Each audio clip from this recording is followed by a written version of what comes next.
biggest pumpkin ever. Once there were two mice who fell in love with the same pumpkin. Clayton the village mouse noticed it one day in his parents' vegetable garden.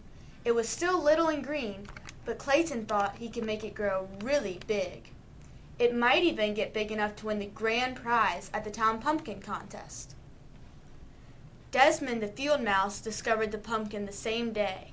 He thought if that he helped it grow, it could become the biggest jack-o'-lantern in the neighborhood. That afternoon, Clayton watered the pumpkin. He also mixed up some fertilizer, manure, and water. He spread the mixture around the pumpkin to make it grow larger. Desmond didn't want to be seen by Clayton and his family, so he waited until after dark before he crept into the garden. He watched the pumpkin, too. He also spread some manure mixed with water around it. The next day, Clayton watered and fertilized the pumpkin again.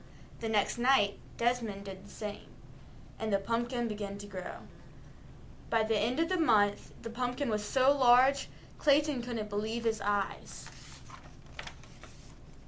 "My goodness," said Clayton's mother, "and it's not even fully grown." Clayton shrugged. "All I do is water it," he said. Clayton's mother whispered in his ear. "If you want to make the pumpkin grow larger, faster," she said, "you should use sugar water." That night, Desmond brought his brother Morris to see the pumpkin. Morris knew everything there was to know about growing things. "That's some pumpkin," he said.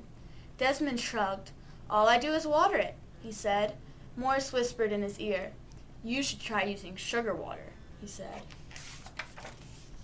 The next day, Clayton dug a small hole beside the pumpkin vine.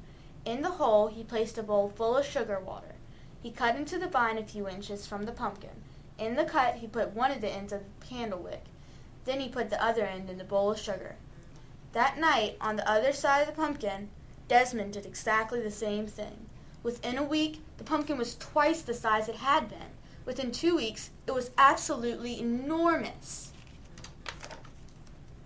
Clayton was amazed. He ran down the road and peeked into his friend Jimmy Pumpkin's patch. The pumpkin Jimmy was growing for the contest looked much smaller. Clayton scratched his head.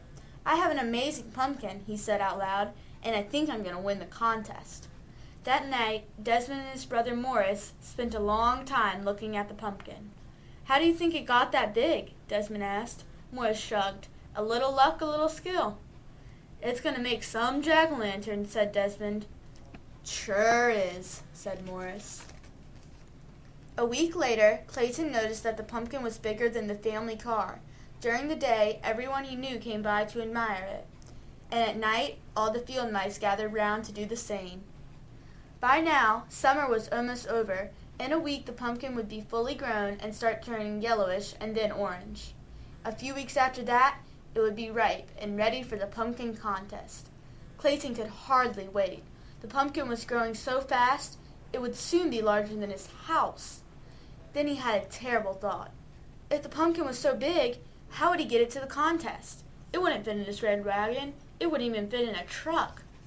Clayton decided to worry about this when the time came. That night, the weather grew colder. Thinking there might be an early frost, Clayton rushed out to the pumpkin with his blanket. One was not enough.